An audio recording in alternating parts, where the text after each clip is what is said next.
Hi friends, welcome to tasty recipe world. இன்னைக்கு நம்ம பார்க்க போகிறது பானிபூரி. சிம்பிளாக வீட்டில் இருக்கிற பொருளை வச்சு சுவையாக எப்படி செய்யலான்ட்டு தான் இன்னைக்கு நம்ம பார்க்க போகிறோம். ரொம்ப டேஸ்டியாக குழந்தைகளுக்கு ரொம்ப பிடிச்சமான ஸ்நாக்ஸ் ரெசிபிங்க இது. கண்டிப்பாக ட்ரை பண்ணி பாருங்கள். வாங்க எப்படி செய்யலான்னு பார்க்கலாம்.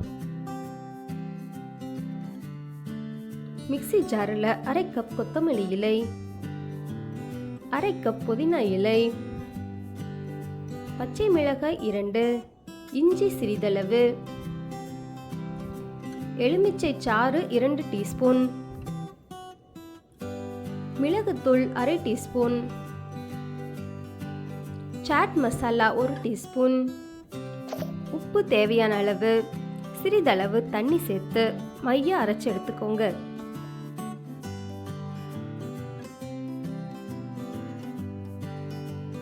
இதையை நாம வடிகட்டி எடுத்துக்கலாம்.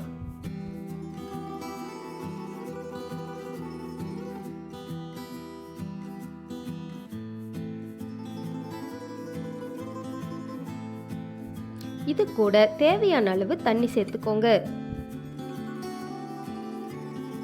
நல்லா மிக்ஸ் பண்ணிக்கோங்க. அவ்வளவுதாங்க, சூப்பரான பானி ரெடி ஆயிருச்சு. இதைய ஒரு 1 hour ரெஃப்ரிஜரேட்டர்ல வச்சு சில் பண்ணிக்கோங்க. மசாலா செய்ய 4 வேக வைத்த உருளைக்கிழங்கு எடுத்துருக்கேன். ஃபோர்க் ஸ்பூன் வச்சு நல்லா மசிச்சு எடுத்துக்கோங்க.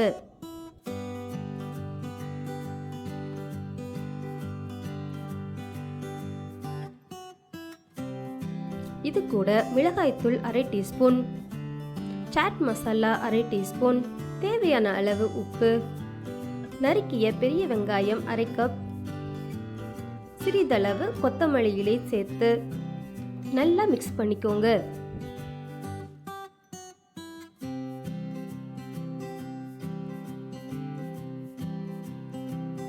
அவ்வளோதாங்க, சூப்பரா மசாலா இப்போ ரெடி ஆயிருச்சு. அடுத்து பூரியோட சென்டர்ல இந்த மாதிரி உடைச்சு விட்டு தேவையான அளவு மசாலாவை ஸ்டஃப் பண்ணிக்கோங்க.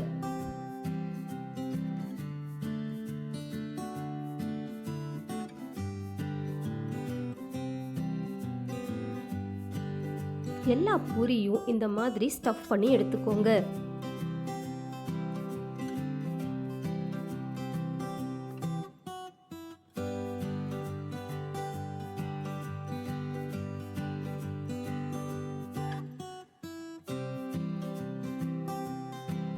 பூந்தி இருந்ததுன்னா கொஞ்சம் கொஞ்சம் சேர்த்துக்கோங்க. இது ஆப்ஷனல் தாங்க, ஆனா செம்ம காம்பினேஷனா இருக்கும்.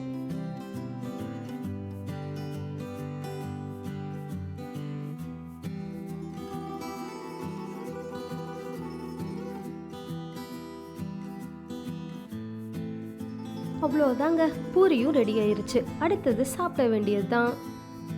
சில்லுன்னு பானியையும் சேர்த்து இப்போ சர்வ் பண்ணுங்க. சூப்பரான பானிபூரி ரெடி ஆயிருச்சு.